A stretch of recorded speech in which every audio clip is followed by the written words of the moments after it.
You can gain time by I'm okay totally with you doing the lesson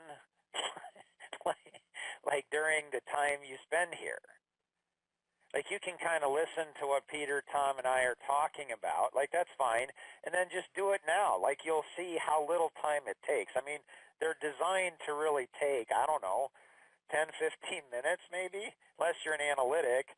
Then it's going to take you probably 3, 4, 5 times as much, which is one reason you struggle with getting things done because you always have to, do it perfect or go into details and make things complex that are really simple. Anyways, Tom, for leaders in leverage, you had shared a story a number of times where you'd go out to, you've been in real estate industry for over 30 years, and you'd go out to, you're the president of the largest real estate franchise in the world. You'd go out to these, agents or these offices, and they'd say, well, Tom, you don't really understand my situation.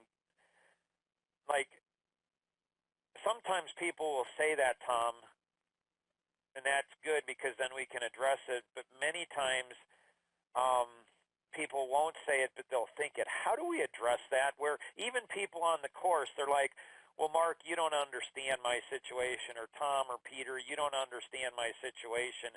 When people have that thought, Tom, what would you recommend that they maybe change and alter that? Well, if somebody told me that, my next question would be, maybe I don't. Tell me about it. Explain it to me so that I can start to understand it, and then maybe collectively together we can figure out how to change the process. But what I've found in most cases, that's just an excuse that they think that they're different than everybody else and that their situations are different than everybody else, and in most cases they're not. I mean, there's not much when you get to my age you haven't gone through or worked with somebody who's gone through something. So, there's really there are very few surprises in my life anymore, especially when it deals with people. So, again, it's questions. Okay, tell me about it. What's the issue? How do you feel about it? How do you want to address this thing? If you can't get an open discussion going on about facts, then you're just both kidding yourself, I think. Peter, your thoughts? Yeah, look, it's when people say you don't understand, it's a self-imposed barrier, right? I can't do what you're suggesting I consider doing because of my situation. So to that extent, if everybody was just to understand those that say you don't understand, you'd be going nowhere because you'd see the same problems they do, the same barriers they do, and that would mean you're stuck.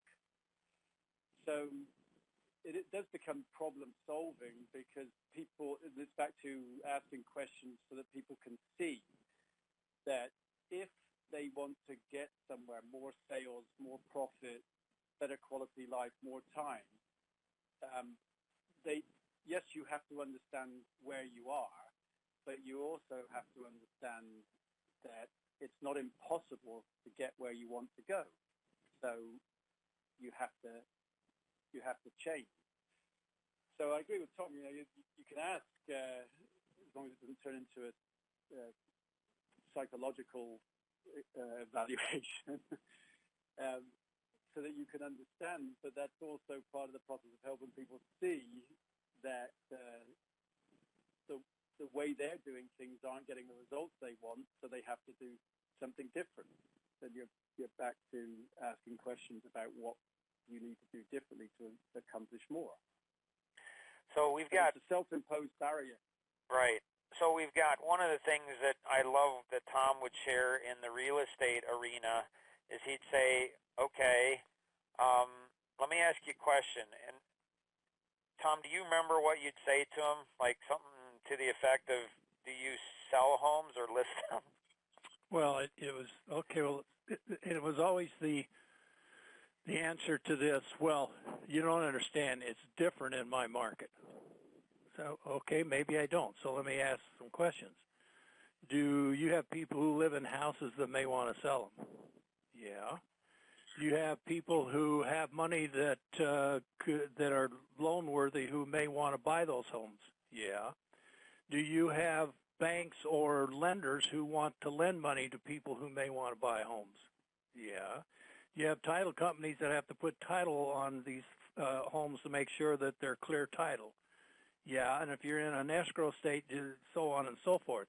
Then, okay, other than that, what is it that I'm missing? Because it sounds to me like your market is the same market that I go into every damn day, no matter where it is in the world.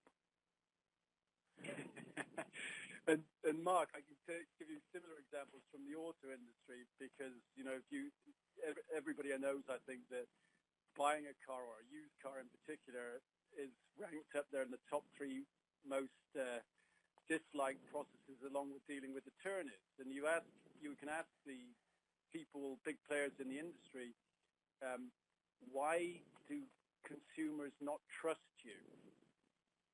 And they'll give you all the reasons, most of which relate to the process that they've adopted over the last 40 years to sell something.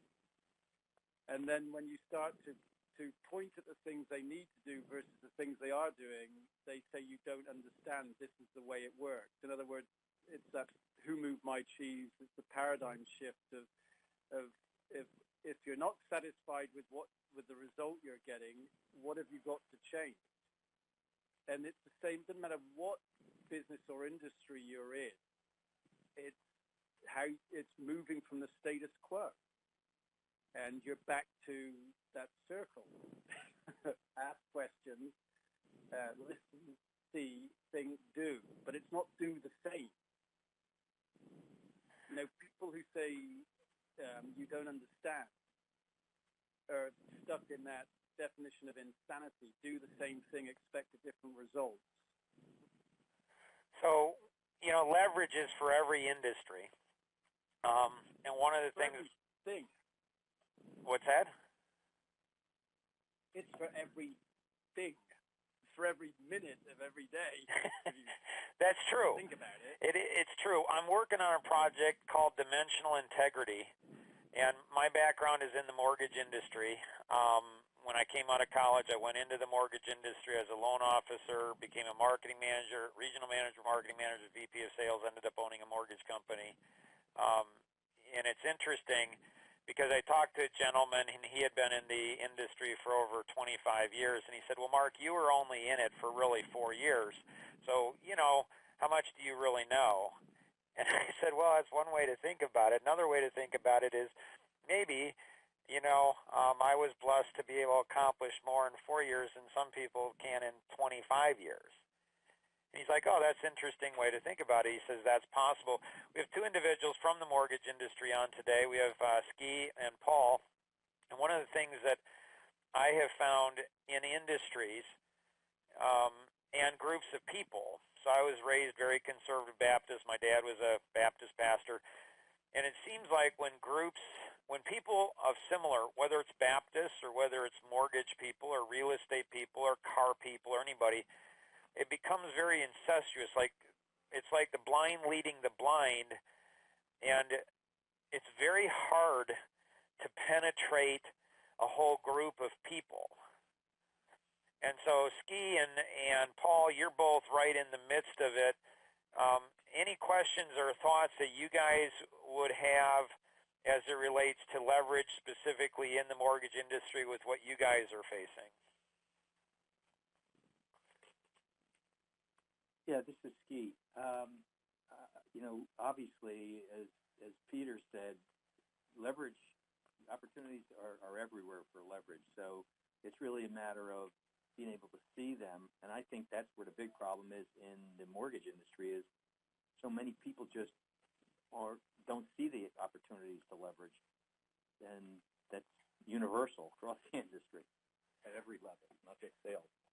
It's interesting. I was talking to Jim Rice, and he went ahead and went through dimensional integrity. And he was, you know, he's retired now, but was a loan officer for years. And he said, you know, I think with integrity, Mark, I think people and he was referring specifically to the mortgage industry, but I think it applies to every industry. He said, I think people think that integrity costs you money.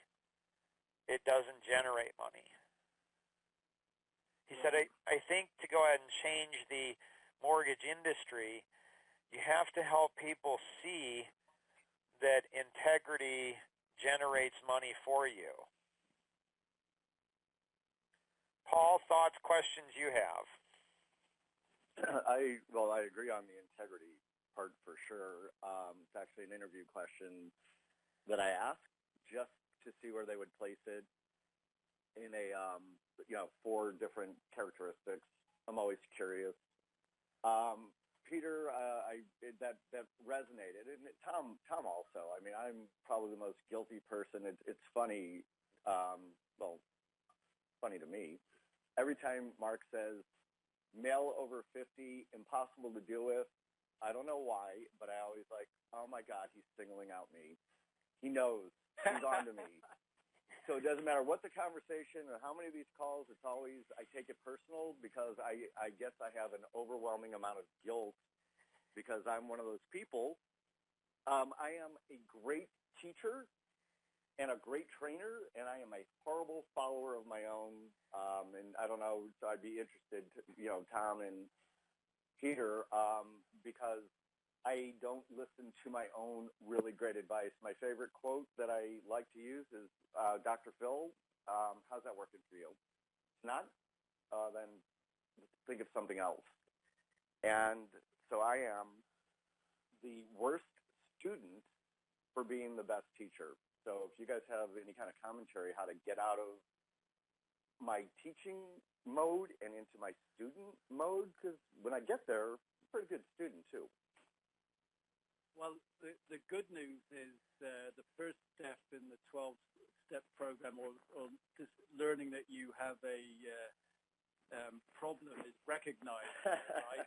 Am I on the right call? So I'm confused. I thought this was leverage. Maybe I can make it. Yeah, you're we fine. all suffer from that to a certain degree, and I'm 58 and white. So, but I simply say it's not what you know; it's what you do with what you know, or what you learn and discover. And so, the fundamental flaw we all have, to greater or lesser extent, is doing, taking action. Right. So it's that simple. It's what you do with what you know. And so in you just saying that, you now know you have a problem. The question is, what will you do about it? And then you have to say, make some commitments to yourself to break the habit. And we all suffer from that. But it's the moment you recognize that you've got a problem, so you don't say you don't understand. I have all these personal issues, these work issues, this workload, I can't get to it. It's an excuse. If it's important enough, you will. And if you see what comes after that, and I run into the same thing you just said myself every day. Why am I unable to get certain things done? And at the point where you stop and say, give it a priority and importance, then it's the moment it changes. Because then you act on what you know, and it changes. It's interesting. Mark Reynolds from from Indiana, and he goes into Gary, inner city, and he buys properties, so he's a real estate investor, he's a developer. And he traveled to Illinois for a mini mastermind seminar event. And it was just spontaneous. Teresa said, hey, let's go ahead and get together. We got together, and 5 of us got together, and it was just crazy. And it's the first time I met him in person, talked to him a few times over the phone. And I said, so why did you come all the way to Illinois to go ahead and go to a mini event? He said, Mark, the group of people that are around you are amazing. He said, what I'm most impressed with is their doers. Like, they're not pontificators, they're not theorize, they don't complain, they don't whine, they don't say why they don't have time to do. They're machines in how they do things. And I think that's a culture that's hard to develop in this society, because everybody's complaining, everybody's whining, everybody's blaming everybody else, and it's like it's hard to break through all of that. And so when we come together and Paul's transparent and says, hey, I take this personal, hey, I struggle with this, I think that's, it's transparency. Like, there's a genuineness. Like, none of us have it together, but we don't accept that that's the way it's got to be. We're going to figure it out. Murray's with the Exactly. Murray's in the CPA accounting industry, and I think that's, like, we're in tax season now, and Murray's still on this call. Like, that's phenomenal to me, because the CPAs are awesome. Like, they're amazing. I don't know how. I want to learn how to do what they do. Like, No, you don't. Actually, I do, because I want to go ahead and have 4 months where I can just go ahead and say to anybody, oh, I'm a CPA and it's tax season. Everybody leaves me alone and expects nothing from me. Like, that's genius. So how come? That's only in your personal life. What's that? That's only in your personal life. In your work life, everybody wants something from you in that 4-month period. Okay. That's not been my experience, but that's awesome. Murray, what would you like to accomplish today? I just am trying to figure out how to leverage what I know and who I know into growing my firm over the next 5 years so I can get out. Is really what it is. So there's something that's called iterations to success. Are you familiar with that concept? No. So let's say there's 100 steps to see success. Each one's an iteration. If each step takes, a year to do, it's going to take 100 years to see success. Most people don't realize how many iterations to success there are. They think, oh, there's 10 or 20. They think CPAs are infamous for this. Every one of our clients that have gone on Action Vision, discovering one's life vision and putting systems in place, every one of our clients, CPA clients that have gone on it, have gone on during the tax season, which is totally counterintuitive. Right. But there's a sense of urgency that they have, that they know that they have to do things and they have to do things quick. And so 5 years is a long time. I mean, man, you got a lot of time, but you really don't. I mean, it's only 5 tax seasons. And so anything that you can do to reduce the iterations, to have a higher sense of urgency, to kill stuff faster, to eliminate the mental thinking that I've got tomorrow, it's not that big a deal, I've got time, that is a killer to rapid progress and movement. Does that help? Yeah, it makes sense. Cool. Nicole is with Untangled Minds. And Nicole asked a few weeks ago about raising money. Nicole, what would you like to accomplish today? I was going through the lesson before the call today about questions, and the first question really had me curious. It says, do we know what we want from the people around us? And for me, that's a really difficult question. One, because I'm in analytics, but two, because I'm terrified of the ask. And for fundraising purposes, for everything of that's a big deal. How do you overcome that? You're terrified of what? The ask. The ask? Oh, yeah. Cool. Tom and Peter, do you both need to take off today or now? I've got a few more minutes. Okay.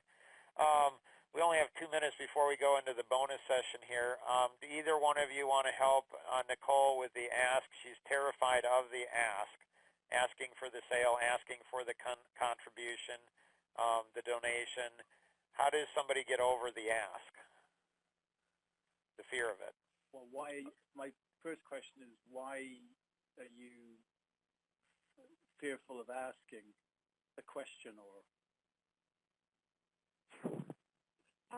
what do you see that creates the obstacle? I guess of the no, of potentially hurting a relationship, of them thinking that that's all we want. Just a lot of things that go through my head. Those are probably the two main. Well, if your goal in asking a question is to deliver something of value, whether it's to yourself because you're learning, whether it's to a client or of some kind, then to me, you either have to bring value in the questions that you're asking to them, or if it's for your own learning that you're trying to discover something, let them know you're learning. People, there's nothing to be frightened of. It's really that's just a self-imposed. Every situation I think I've ever been in, from when I was younger to even now, I've never been fearful of asking questions of clients, of customers, of investors, of if I don't know the answer to something about something they need that would see value in what I've got, or something I'm trying to understand because I'm learning. For me, it's just not an obstacle, and I find people always want to answer an intelligent question, a question that is likely to help them or help you. So some of it's how you ask, but it really, and that includes asking for the order. So what we're going to do is we'll take a 5-second pause, and we'll go into the bonus session, finish up this, get Tom's input, anyone else's input, and then here we go, 5-second pause.